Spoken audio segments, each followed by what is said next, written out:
देवियों और सज्जनों, आज हम सब अपने अग्रज श्री सतपाल मलिक जी को श्रद्धांजलि देना है। मैंने सभी नेताओं के भाषण सुने और उनसे अपने को जोड़ते हुए मैं उनके बारे में एक बात कहना चाहता हूं कि सतपाल मलिक जी राजनीति में, जब छात्र राजनीति में थे या पार्टी की राजनीति में थे, वो नेता बनाने की एक मशीन थे। उन्होंने बहुत सारे छात्र नेता पैदा किए। भाई जगत सिंह जी, जब मैं आ रहा था तो भाई जगत सिंह जी को मैं सुन रहा था।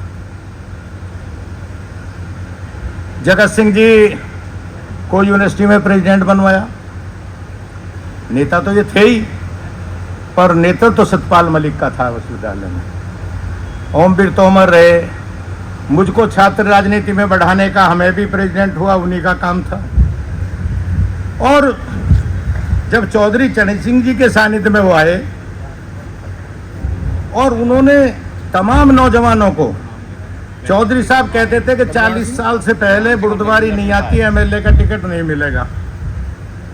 सतपाल मलिक जी ने उन्हें समझाया और कहा कि नौजवानों की जरूरत है आगे बढ़ाने की।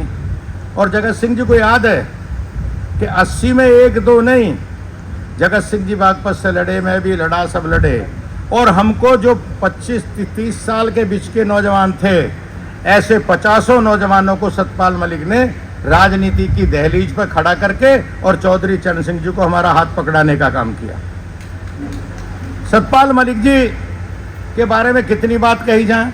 अभी ये कह रहे थे कि हमारी उनकी चर्चा होती थी। चर्चा क्या, हमारे तो बड़े भाई थे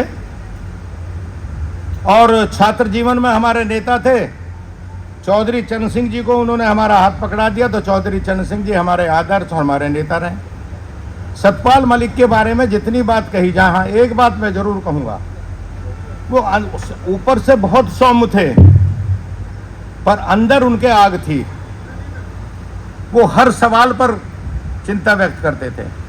और हम लोग कॉफी नहीं पीते थे, वो हर कॉफी पे रोज नया एक काम ऐसा बताते थे। जमशेद गवाह हर वक्त कुछ ना कुछ उनके जहन में चलता रहता था। उनका दिमाग एक कंप्यूटर की तरह काम करता था। जब कहीं हम फंस जाते थे तो उनसे कहते थे कि कोई रास्ता बताओ, हम तो फंस गए, तो उनके पास उसका भी समाधान होता था।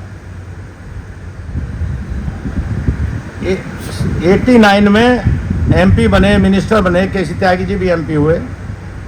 ओमवीर तोमर जी तो लगातार साथ रहे। जगत सिंह जी तो हमारे बड़े भाई हैं। जब चुनाव हुआ 91 का, तो चौधरी अजीत सिंह जी ने मुझे कहा, जगत सिंह जी जाओ तुम सतपाल मलिक से बात कर लो, मैं उन्हें कहना ना लड़ाना चाहता हूँ। वहाँ से एमपी थे अलीगढ़ से।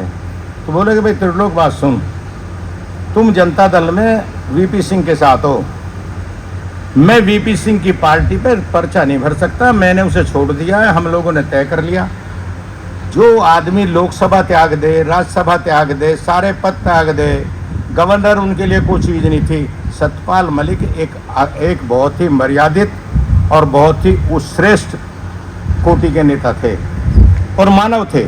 मानवता उनके अंदर कूट के भरी थी।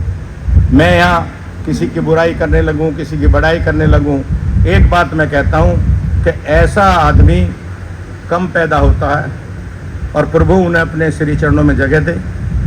उन्होंने सबकी मदद कर रखी है। हरिंदर बैठे, ये जब अपनी रील को घुमाएंगे तो सतपाल मलिक नजर आएंगे। हाँ मैं कह रहा हूं भैया, तू तुम्हारा छोटा भाई है, मैं कह रहा हूं, सब जब रील घुमाएंगे तो सतपाल मलिक कहीं ना कहीं खड़े नजर आएंगे। इतनी बात कह के मैं सबसे अपनी बात को जोड़ते हुए उनको श्रद्धांजलि देता हूं और कहता हूं कि जो उन्होंने हमें सिखाया था, प्रभु हमें ताकत दे कि उनके रास्ते पे हम चलें और जो भी कुछ भला हो सकता वो करें।